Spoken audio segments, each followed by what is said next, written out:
You're at the conference and they give you like a handheld mic, like your Guy Smiley from Sesame Street in your head. So it's kind of interesting to be in this mode. I like it. Terry is like a brother to me in many ways. And in July, he and I, as he said, like, there's some concepts I'm going to share with you today that he and I really started exploring in July. Part of being in the mastermind is that if you're brave enough, at least for the offer that he had last year, if you're brave enough, you could go work with Terry on a VIP day and like work through a course or a problem that you're having in your business or something like that. So at the end of July, I spent some time with Terry and Leslie that was kind of part VIP day, part work, part play, part multiple trips to the peach truck. And during that is when we found out that one of our own had to have an emergency surgery. And for those of you that don't know me, I am the No BS career growth strategist for leaders in tech. I have a very low tolerance for BS in corporate. A lot of us are entrepreneurs here because we got tired and decided to opt out of that. But I want to help people that don't want to be entrepreneurs. They aren't ready to take that step to have fulfilling careers. And what I saw was a culmination both from our friend that had to have surgery and some clients that I was working with, where there was just kind of a degradation, like a sense of unwellness. And so I want to talk to you a little bit today about not necessarily burnout, because I think a lot of people love to talk about burnout. I want to talk to you about what comes before burnout. And I've never done a slide-free talk. I feel like this is a safe room. I've got some notes on my phone, but there's also index cards on the table. So I'm stealing this shamelessly from Jeff Goins from our June event, where he just asked people to kind of help prompt him along. And so I need whoever has card number 1 on their table, who's got that, read it out loud. Cabrina made me do it. Cabrina made me do it. All right. For those of you who don't know Cabrina, she's wearing a linen dress. And Cabrina is solidly in millennial territory. I am solidly in Gen X territory. And I did a thing about a week ago, largely because of Cabrina. I finally downloaded TikTok. Okay? Who is not yet on the TikTok train? Who is like, I don't get it, I don't know why, are we still dancing on TikTok, what is happening? So I finally downloaded TikTok because of Cabrina and also because of my sister who teaches high school students, and she's like, I'm starting to love you in spite of the fact that you don't have TikTok instead of because of the fact that you don't have TikTok. So it's been very interesting to be on a brand new social platform because it's been 15 years almost since I had a brand clean, new social platform that didn't really know what was going on because I didn't use my Facebook to sign into TikTok or any of that. And when you start something brand clean, you see some interesting things. So I'm in there, I have maybe 2 followers. I think 2 people found me. One's probably a creeper and the other's Jennifer, unless Cabrina found me. And you can find all kinds of great stuff when you're starting clean. Like one of my very favorite things when you start TikTok is they give you an option to get a STEM feed. Like it's right up there next to my regular feed. You can see science stuff. I'm like, I like science, that's cool. I got some degrees in that science and engineering stuff. So I see STEM talk whenever I log into TikTok. Then there's also common vernacular of book talk, which, Karen, are you TikToking? No. A lot of people talk about books, like you can find reviews of books, and that is commonly called book talk. Super cool, right? Love it. Love discovering book talk whenever Karen and I can't connect. Next thing, super important, Swift talk. Okay, I'm not a Swiftie, I'm a Kelsey. Okay, but Swift talk is all things Taylor Swift. You'll see people with footage from the Eras tour. You'll see people who are just talking about their love of Taylor Swift. You'll see friendship bracelets. You probably would see somebody do videos of that mess we were doing where we're trying to make friendship bracelets. But there's Swift talk.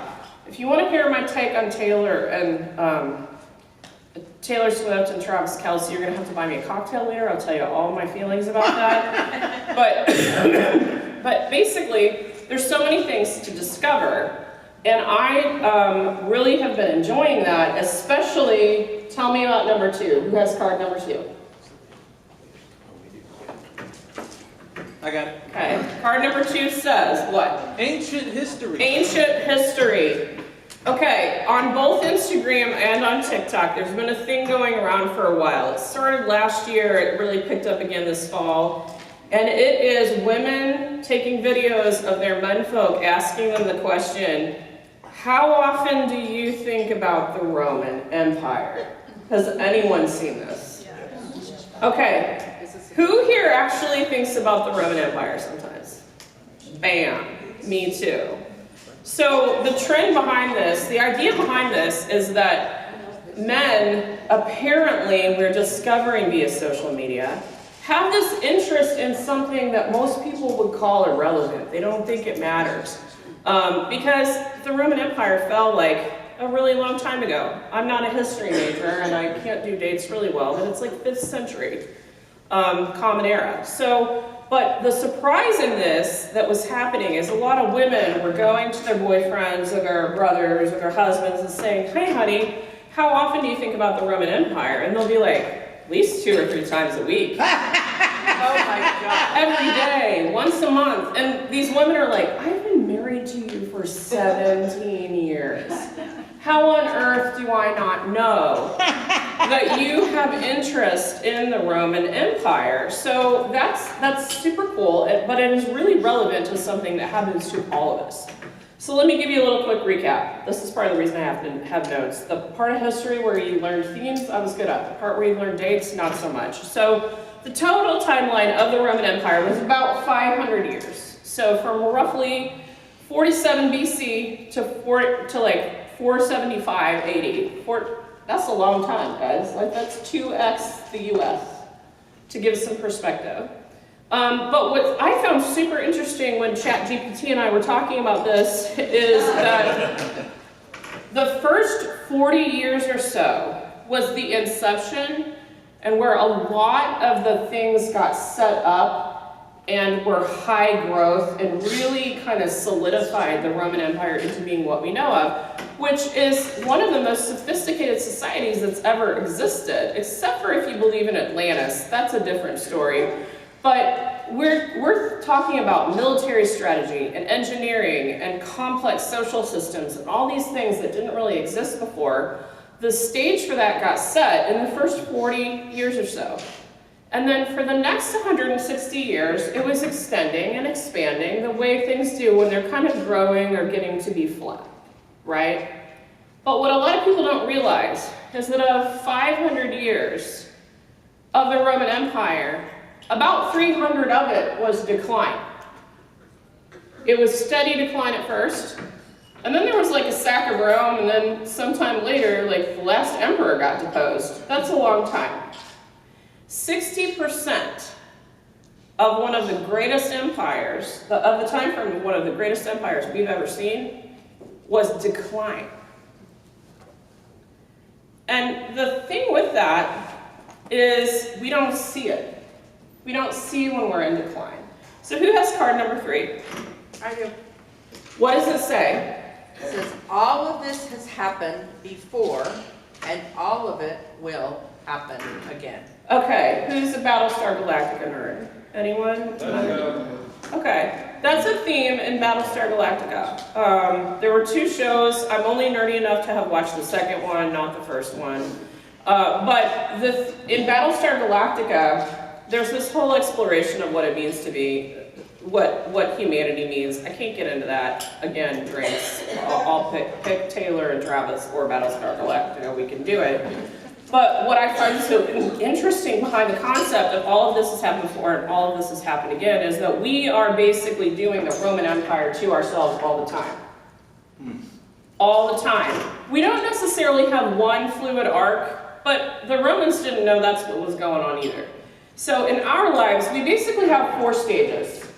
We have flourishing, which mental health experts would probably tell you is pretty good. I don't know where Jennifer is, but You know, she can talk to Jennifer Street later about flourishing. But that is a state of true well-being and engagement in your life. It's awesome. And it also is fleeting, unfortunately. But that's okay because, you know, we strive for that. We want to maximize that.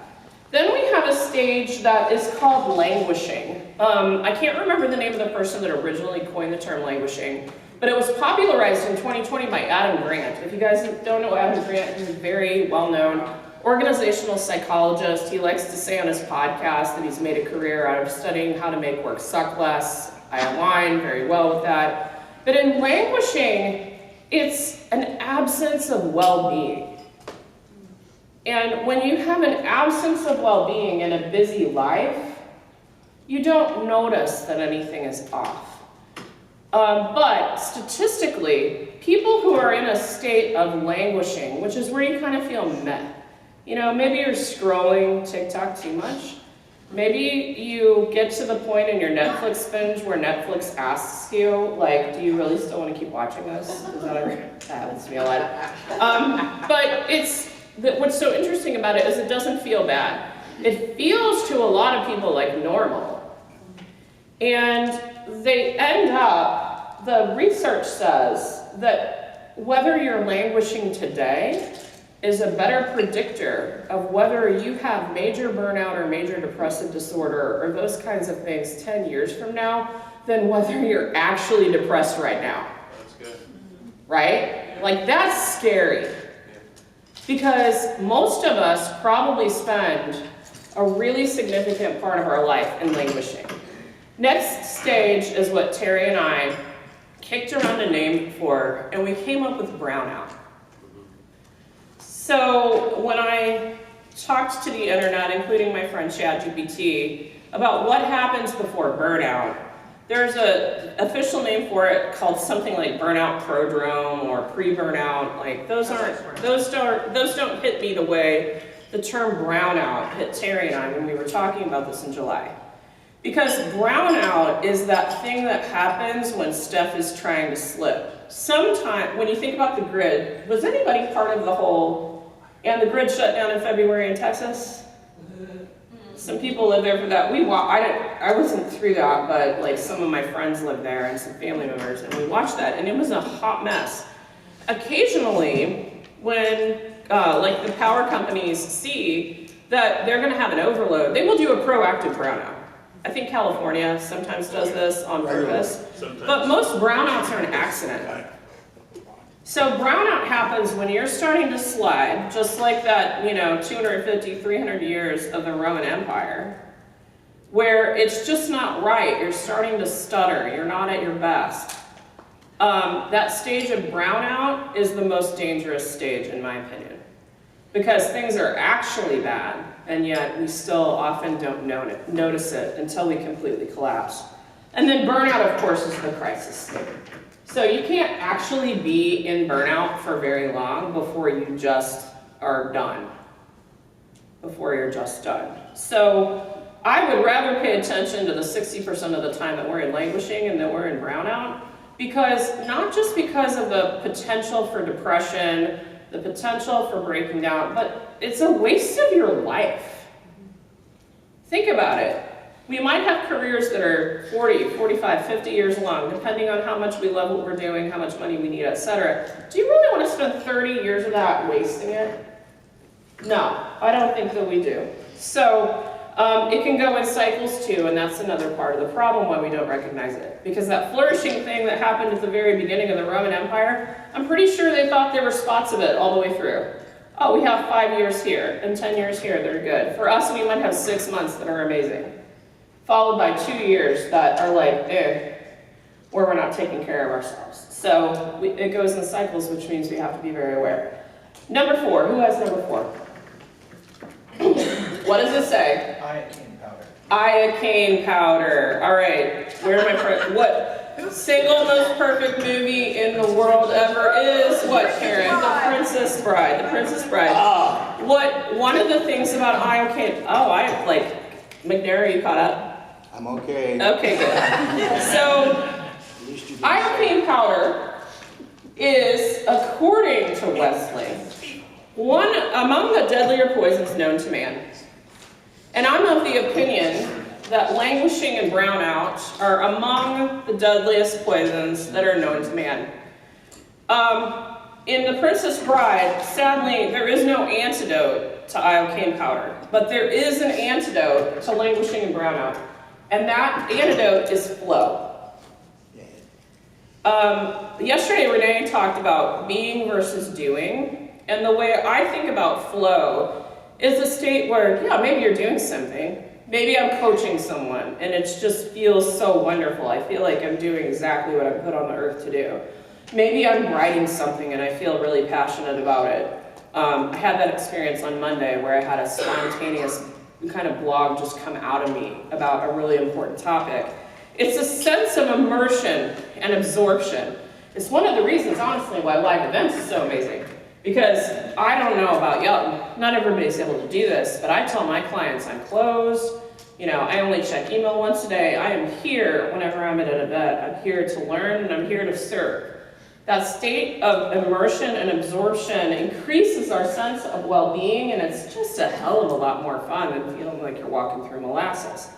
But the thing about flow is that most people don't get it very much. So who here feels like, when you think about the work that you're doing in particular, who feels like you're in that flow, that being, that amazing state, more than 50% of the time? Like, of the hours that you work. Bless you guys, because that's rare. We're old. Yeah, we're old. You're old, you're like, you got rid of all the work you don't like. Seriously, that's a real thing. Now I'm stealing my thunder from later in the talk. But most people don't get very much of it. And one of the reasons we don't get very much of it is because we're so damn stubborn. We want to do the thing, we beat our head against the wall, we look at rest as something that's a check mark on a to-do list, which when you said that yesterday, Renee, I was like, I feel that in my soul, because I like a good to-do list. But we don't get very much of that time, and the reason we don't is because flow requires space. Which, when I was thinking about flow requiring space, I'm very much reminded of a quote that I tell probably every client that Terry says a lot. Creativity can only happen in the margin. Flow can only happen when there's space. And so if you have every hour of your calendar booked up, whether it's actually in your Google Calendar or just in your head, of all the things you have to do, it's very difficult to get to flow. Unless what you have done is marked on that calendar, think time, deep work, something like that. All right, let's see number 5. Who's got number 5? Someone has it. What does it say? Caligula. Caligula. Okay, so taking a little turn. I had a boss. Have you ever had a boss that like didn't just make you better at your job, but like made you a better human being? Yes. Okay, I had a boss like that. His name was Nate. He was like the second to last boss I had before I ditched corporate. And Nate is the only person that I know that has read all 6,000 pages of the history of the decline and fall of the Roman Empire by Edward Gibbon. I've read about 12 pages of it. I just bought it. I'm just getting started. But whenever I was working with Nate, I worked with him for a while and then I got to go work for him. When I was working at one company, and somehow, like, you're in the Slack, you know, you're in Slack, and for whatever reason, suddenly you're talking about weird stuff with somebody. We got on the topic of who's your favorite Roman emperor. I hadn't even read 12 pages of the fall of the Roman Empire at this part, but I was feeling kind of dark and overworked when he asked me this question, and so I said Caligula. If you don't know anything about Caligula, he was brutal. He was only the emperor of Rome for like 4 years. For 6 months, he's sane. Like, people are like, oh, I can get behind this guy. Great. And then he went off the deep end and liked to murder people and was widely regarded as a tyrant. But my boss at the time told me that his favorite emperor was Marcus Aurelius. I didn't know very much about Marcus Aurelius, so I asked Nate why, and he said, well, Marcus Aurelius he didn't inherit the throne the way most people do. The way Terry was talking yesterday about how, like, you know, King Charles is known since he was a toddler that he was going to be on the throne eventually. Marcus Aurelius was adopted. by the emperor and eventually became emperor. And he was very well known for being very unflappable. He had a pretty cool demeanor about him, even in the face of hard decisions. And he also wrote a lot. Like one of the things you can go on Amazon right now and buy is called Meditations by Marcus Aurelius. There's a bunch of different versions of it because, you know, he didn't keep the IP. And but you can get a hold of this, and it's diaries to himself. Like, he didn't write this for the world. It's just musings that he had for himself. So Nate liked that because Marcus Aurelius was unflappable, a good leader. He was leading at a time that was very good for the Roman Empire, and he had self-reflection as a character trait, which was pretty awesome. So I kind of set that aside, and then let's talk number 6. Who's got card 6?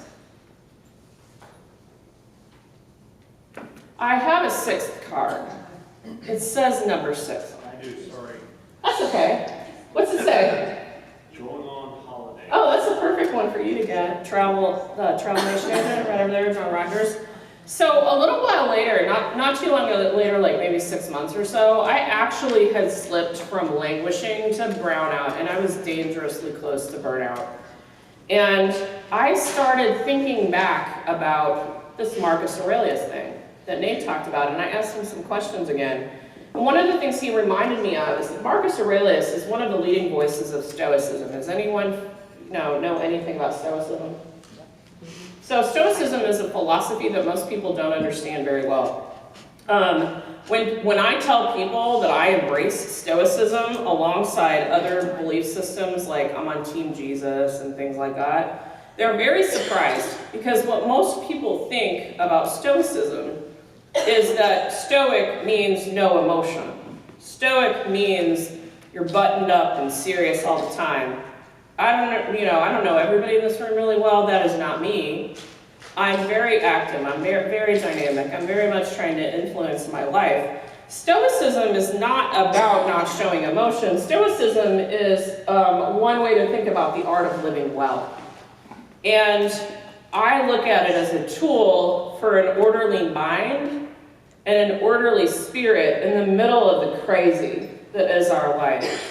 So when I really started digging into this and I needed help because I was in a state of brownout, I actually found Ryan Holiday. So Ryan Holiday is one of the people that is making Stoicism popular again in modern society. I'm not going to unpack all of Stoicism, but I'll say he's got basically a website called The Daily Stoic, and he's got books and journals for that. And I bought the book and the companion journal off of Amazon when I was in a crisis state, and I started doing daily readings on Stoicism, and it probably saved my life. That's not an exaggeration. It's probably the 2nd or 3rd most purchased set of books for my friends and my clients, just to try to help people do better. So I encourage you to investigate it. And what it talks about a lot, what any Stoic writing is going to talk about a lot, is 4 virtues. The word virtue sounds very churchy, kind of weird to a lot of people, but it's just good things. Look at it as good character traits, not as anything like the weird purity ring culture that some people have. We're not talking about that kind of virtue.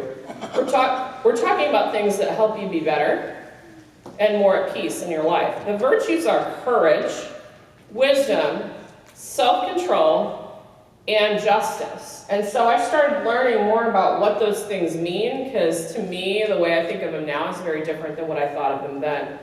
And I come to you not as a paragon of someone that has mastered this, because no one masters this. I come to you as a practitioner that's kind of in the middle of the mess. So let's hear card number 7. Courage and success. Courage and success. So courage, that's my favorite virtue. The thing about courage is that there's no such thing as courage or bravery if there isn't fear. Like, if you're not afraid, are you brave? No. In the context of what we deal with in modern society, the biggest thing that you can do to help you get to flow, to help you get through this languishing, burnout, brownout mess that was, that I don't want to be the decline of your empire. The first and most courageous thing you can do is own your definition of success. What is the thing at the end of the track that Renee talked to us about? It's not somebody else's idea, it's your idea. Yeah.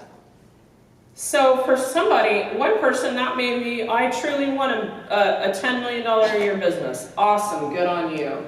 A lot of us don't want to manage a business like that, or we can't conceive of it, so we have a different definition of success, and then maybe later we have another one. But what I see every day is people that are trapped by other people's definition of success. And this happens in with corporate employees, it happens with entrepreneurs, it happens with stay-at-home moms, it happens with little freaking kids. Everybody has this problem. So the thing that is practical for you to do is just get really clear on your definition of success. Be brave enough to define it. If you don't know a full vision of that definition of success, start with something. So, I mean, we love to talk about Liz. Liz is one of our favorite thing people. A couple years ago, Liz's definition of success was to be able to not have to do client copywriting work anymore. Well, it's been 2 years since, is it 2 years now that you've given that up? It's been 2 full years. That's not her definition of success anymore. She probably couldn't envision what she's doing. What she's going to do in 2024 is some cool stuff that none of us were dreaming of. But her definition of success wasn't build a higher ticket thing. It wasn't do deals with major brands like Coca-Cola. It was, I just don't want to be doing this client work anymore. It's not me. So whatever that thing is for you, especially if it feels hard because you don't think someone else is going to like it, but you want it, lean into that. Define it. And I would love it, like if you want to come after this and tell me your definition of success as you know it, or get some help figuring it out, I'm happy to help. I'm not at my definition of success right now. I have at least a short to medium term definition of success. I'm not there. I'm the first to admit it. But I'm closer to it than I've ever been. And if I hadn't bothered to figure that out, I don't know where the heck I would be. I would probably still be in a job where I made a lot of money, had real good benefits, and hated my freaking life. So, card 8. Who's got card 8? What's it say? Wisdom and priorities. Okay, so wisdom. Wisdom is one of my favorite virtues. It's like the Yoda virtue. So the definition of wisdom is the ability to make sound decisions and prioritize rationally and understand your place in the world. That sounds easy. Not easy. We have, we listened to Ashley yesterday tell us how many freaking images we see in scrolling for like an hour. Was it an hour? 2,000 images in an hour on Facebook? When you are faced with 2,000 images per hour on social media and messages on your favorite podcast you're listening to and your kids yelling at you and your boss yelling at you and the client wanting to know where the deliverable is, and for whatever reason, people cannot manage to handle their freaking credit card expiration dates, so your membership has people bound. It's very hard in the middle of all that nonsense to have wisdom. So the mindset shift that I want you all to think about is that the best thing you can do is not do, in a lot of cases. The best thing you can do is not do. And I have a love-hate relationship with the way most people talk about this. Most people talk about this, they'll stand up here and they're the systems and processes expert. God love them. I love systems and I love processes. I made a living on that for 20 years. But they're telling you to automate and delegate. That's the main thing that they're teaching. And I want you to embrace the third thing that isn't talked about nearly enough, which is elimination. Elimination. What are you doing that you don't freaking need to do? I went through a crisis state with this in June. People that have never seen me in a more intimate setting probably will not believe this, but I broke down in front of the VIP day in Nashville. I was at a complete breaking point. My health was not feeling very good. I was feeling overloaded, and I was feeling kind of crushed by my own expectations. Not anybody else. I'm always the biggest asshole. You're always the biggest asshole to yourself, right? And I asked for help, and I didn't even know what words to use. But I just knew I needed relief. And I actually walked out of the VIP day because I didn't feel heard, and I didn't know what to do. I didn't know how to handle that, and I was crying, and I don't cry in front of people a lot. But I needed to eliminate. So I entered into a period of what I am now calling, I was doing crisis elimination. For about 4 or 5 weeks after I got back from the thing in June, I didn't do anything but what I had to do.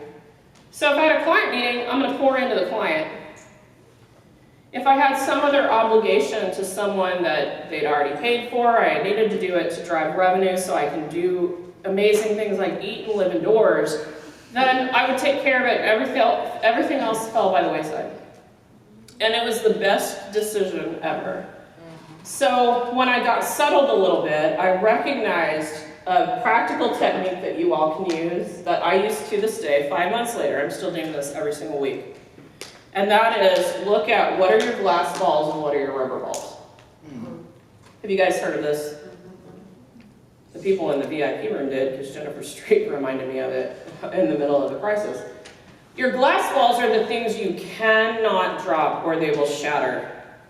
So that, for me, I'm not married, I don't have kids, so I don't have littles to take care of, but I did have clients to take care of and some of my own needs. So I decided that my glass balls were tending to my clients the best I could, which sometimes included emailing someone and saying, I am a mess today. Like, I will not be able to give you my best today. Can we reschedule to tomorrow?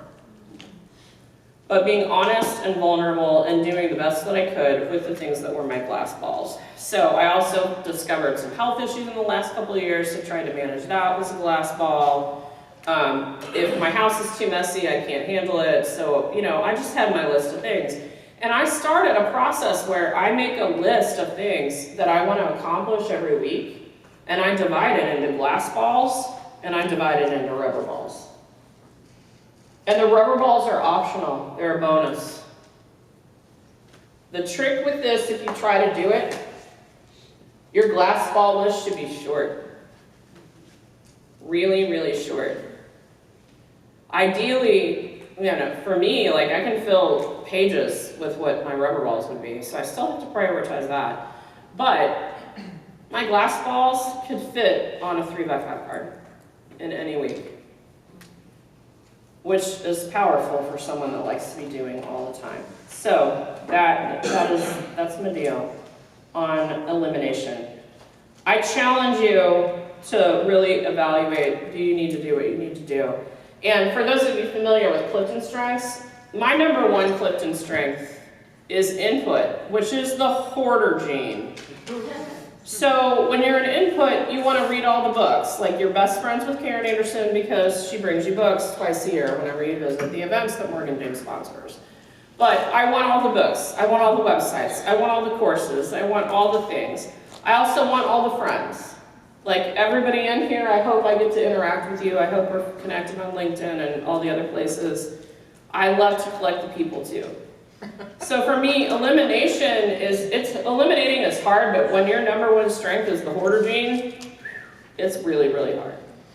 9, what's number 9? Self-control and action. Self-control and action. So here's a definition of self-control.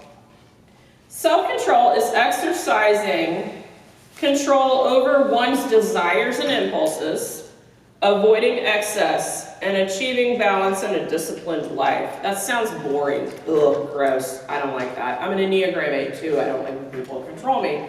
So the notion of self-control can be really hard. And a lot of us feel like we're self-controlled. We feel like, because we sit down and work very, very, very, very hard, that we're self-controlled.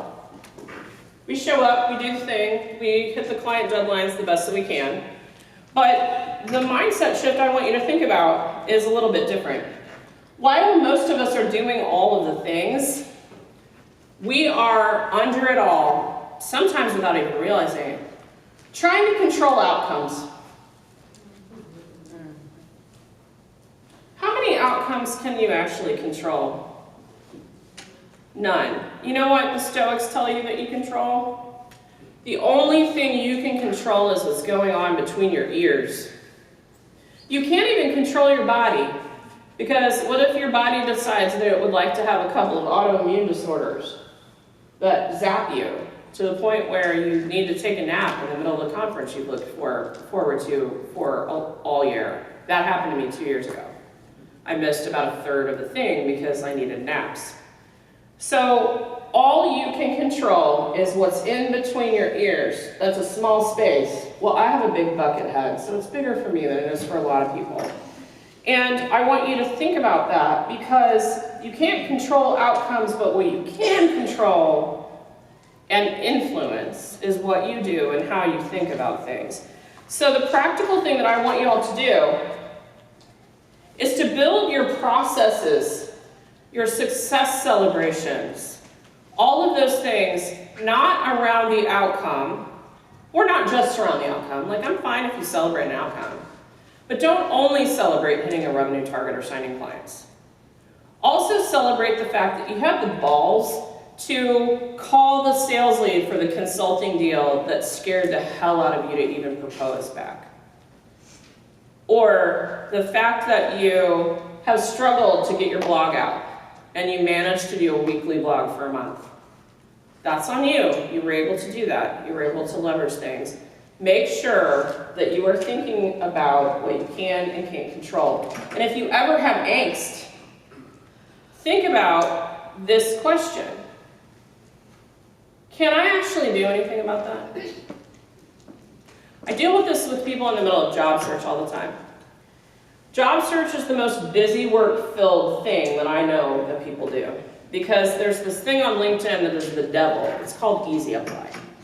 People will write a resume, they'll put it up, and then they just smash this. They like search for project manager or VP of software engineering or whatever, and they just hit easy apply.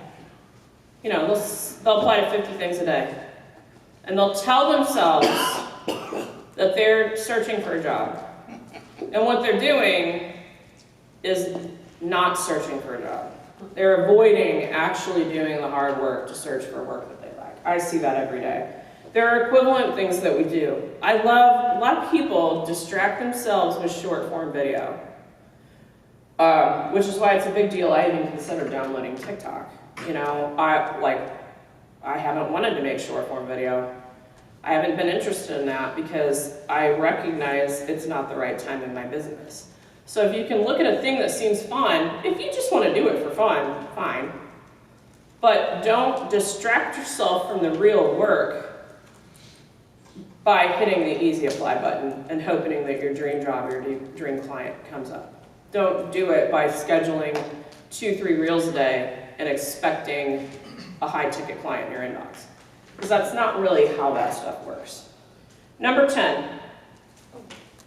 Oh, I have one more thing on this before I forget. The thing that I did that was about controlling what I could control, about 15, 18 months ago, took some sales training because I was not closing sales that I thought I should close. And I realized I was avoiding follow-up because I was scared. So I created a follow-up cadence for myself, and I doubled my close rate in 60 days for high-ticket coaching. All I did was put at the top of my Google Calendar, follow up with Susie about the job search strategies coaching.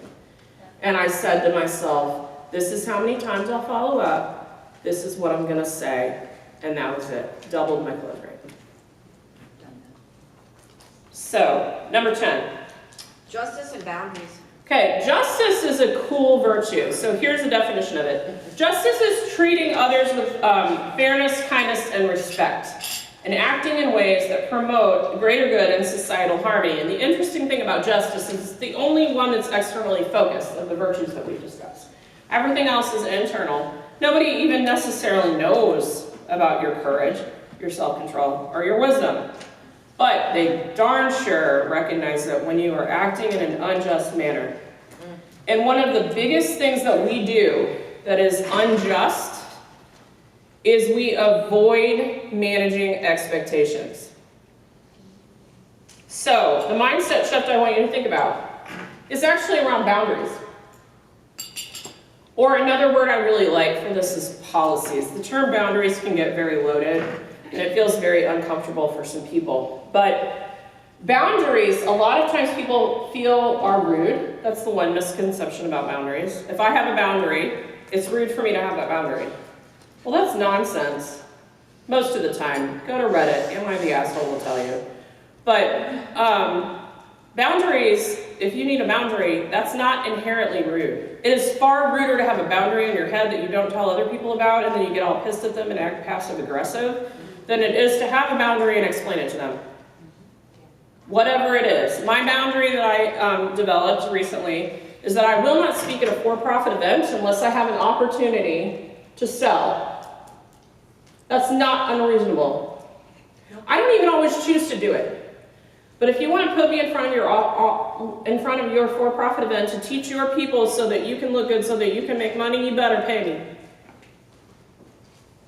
And it doesn't even come up a lot. Speaking isn't a huge part of my business, especially not for for-profit things. But there may be a thing that you just need to tell people. And it could be for a season or it could be permanent. Tim Ferriss, who I love, he has one of the best podcasts that there is, very intelligent person. He calls this policies, and the beauty of the policy is it is the one decision that prevents 100 to 1,000 other decisions. It's freeing. So the boundaries are freeing for everybody. They're freeing for you because you don't have to make decisions. It's the equivalent of Zuckerberg's hoodie. The freedom of people knowing whether to opt in or opt to you is also freeing for them. When you're squishy, people don't know what to do with you. Hamilton, we talked Hamilton yesterday. The line that's been going through my head ever since I started, looking at this piece of the talk this morning is, if you stand for nothing, Burr, what will you fall for? Yep. So if you don't have a boundary, what are you going to fall for? So the justice is in the boundaries.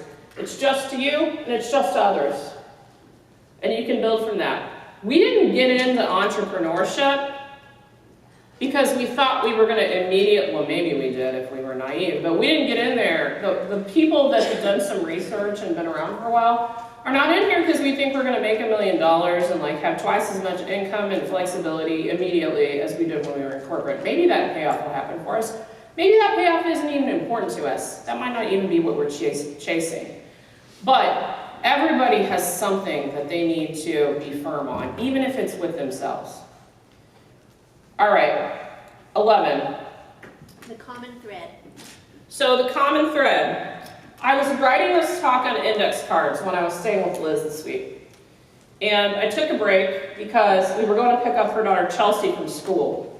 And I was in the Bronco. I don't even know if Liz noticed this, but I was in the Bronco, which is a real thing. If you follow Liz and she talks about the Bronco, she does have an '89 Bronco. It's amazing. And the license plate does in fact say fresh. There will be dice in the mirror when Amazon brings them to the hotel. But I said, oh my God. Are they there? Did we get them, Ian, the dice here? Yes. Awesome, great. So we're gonna have dice in the mirror. That's pretty chancy. I recognized the theme behind all of these things, all these suggestions that I've given to you in line with Stoic values. And the theme is deleting. What do you need to delete? And if you resist deleting, remember, you can't make space for what you actually want until you delete. So, with courage, we're deleting the pressure to meet other people's expectations. I love that. It's hard. But we're deleting the pressure to meet other people's expectations. With regard to wisdom, when we're ruthlessly prioritizing, when we're doing our glass balls and rubber balls, we are deleting nonsense from our to-do lists. We can also delete the stranglehold on the uncontrollable when we're focused on self-control. And finally, for justice, delete the crushing pressure of unrecognized, unarticulated expectations of others. That right there, we talk about head trash a lot, like we're our own blocker, but we don't dig into it. And these 4 things are the biggest 4 ways in my experience that we are blocking ourselves, that we are our own obstacle. What's Diana, do you mind repeating those? Yeah, I'll say them again. Pressure to meet other people's expectations. Who has felt that? Okay, 2, I felt it today. Because I went slide free and I'm looking at notes and I don't like that. I want to be memorized, like, you know, and I said, forget it. This is what people need to hear. Number 2, nonsense from your to-do list. Number 3, the stranglehold you have on the uncontrollable. Your desire to control the uncontrollable. 4 is the crushing pressure of unreasonable and unaddressed expectations of others. That's a mouthful. I tried to edit it. I'm very bad. I just felt like all those words were important. But what's card 12 say? Anybody got card? They're still writing down. Card 12 says you have one job. And your job is to figure out exactly one thing, not 2 things, 10 things, or 20 things, because that compounds the problem. One thing that you're going to do differently to delete and make room for what you really want. Make space for flow. And I'm not going to ask it in the audience. I'm sure I've talked like way too long already. This is like 50% extemporaneous.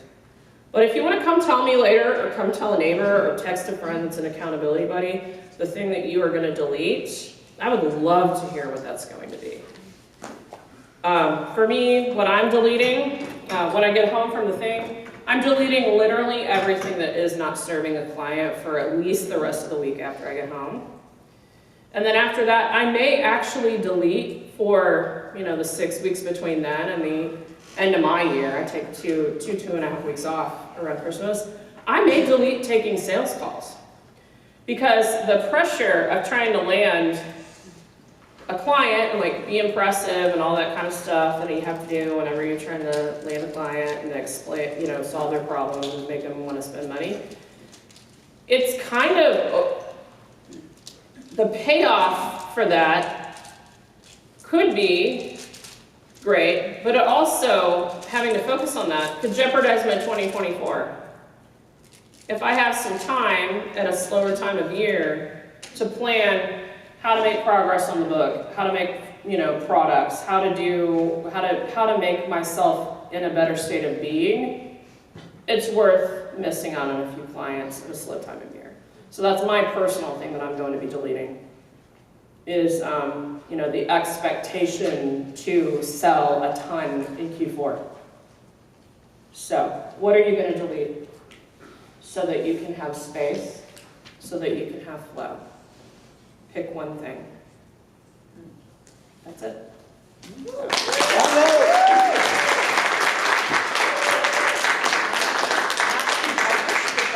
Squeaked right now. I want to squeak my duck. I wish it squeaked. Oh, man, we needed the pigs again. The pigs from the house. Yeah.